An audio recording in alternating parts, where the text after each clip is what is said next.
Today we have seen trigonometric ratios for the complementary angles and problems depending on it. For that we have drawn a right angled triangle right angled at B. If angle B is of 90 degree, it means by the angle sum property angle A plus angle C should be equal to 90 degree. Out of these two angles, if any one angle is considered as theta, then another angle will be 90 minus theta. It means angle C and angle A are the complement of each other. Now here for this triangle, if I am going to find out what is sine theta, then I will get sine theta means opposite AB divided by the hypotenuse AC. Same way, if I am going to find out what is the cos of 90 minus theta, cos of 90 minus theta, it means the adjacent divided by the hypotenuse. Then again I will get AB divided by AC. It means that sine of theta is equal to cos of 90 minus theta. Same way you can check for the ratios. So it represents that when sine changes to cos, instead of theta we should write down 90 minus theta.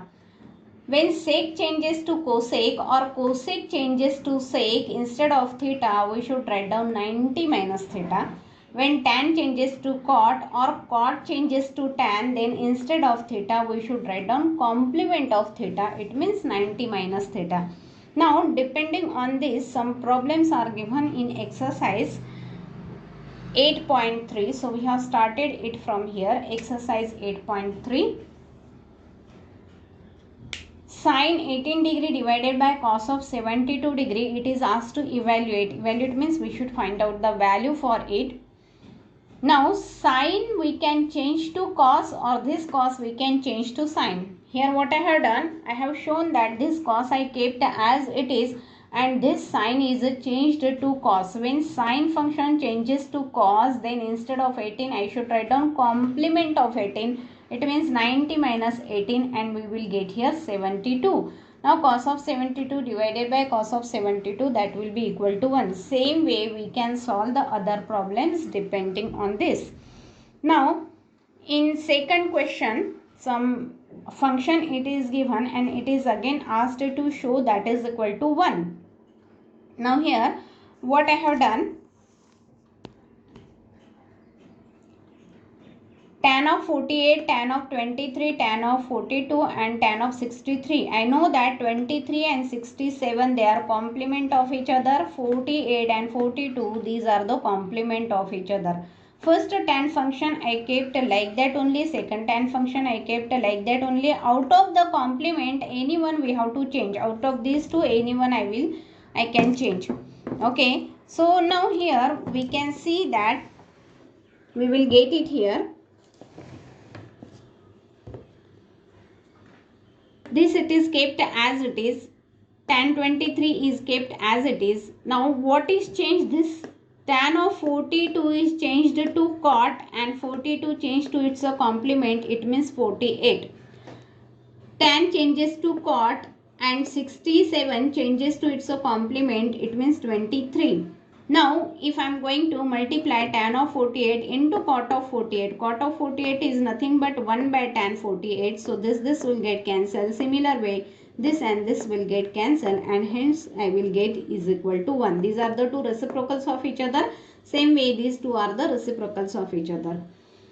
Now in third question it is given that tan of 2a that is equal to cot of a minus 18 and we want to find out value of a. So here now tan is changes to cot and instead of 2a I should write down complement of 2a means 90 minus 2a. Okay, now here on both the sides cot function it is there, so I can equate angles. These are equal. Cot functions are given equal, so we can equate the angles. After equating angles, I will get 90 minus 2a that is equal to a minus 18. Further, if you are going to solve, you will get a is equal to 36. Now in fourth question, already it is given that tan of a is equal to cot of b. This tan is changes to cot and hence a changes to its complement 90 minus a. Now here cot functions are there. This is the equal to sign and hence we can equate the angles. After equating angles we will get here a plus b is equal to 90 degree.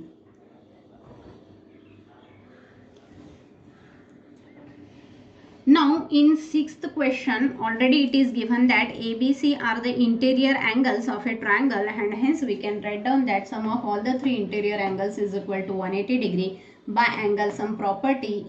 Now here we want here the complement, and hence we are going to divide it by 2, so that 180 divided by 2 90 we will get, and hence to each one I have divided by 2. Now according to the given problem, a by 2 is represented in one of the bracket and b by c divided by 2 is represented in another bracket. So arrangement is done like this: a by 2 that is equal to 90 minus b by 2 minus c by 2. So it will be minus b plus c divided by 2. Taking the cos functions to both sides, we will get cos of a by 2 that is equal to cos of 90 minus b plus c divided by 2. This is nothing but the complement of b plus c divided by 2, and hence when we are changing cos to sine, we change this theta to its a complement. In seventh question, it is asked to represent the angles less than 45. Now here the angles are given more than 45. When the theta is more than 45, then its a complement will be less than 45. It means we have to change the theta to its a complement. For changing theta to its a complement, we must change a sine to cos and cos to sine, and further after solving you will get these angles 23 and 15 which are less than 45 degree.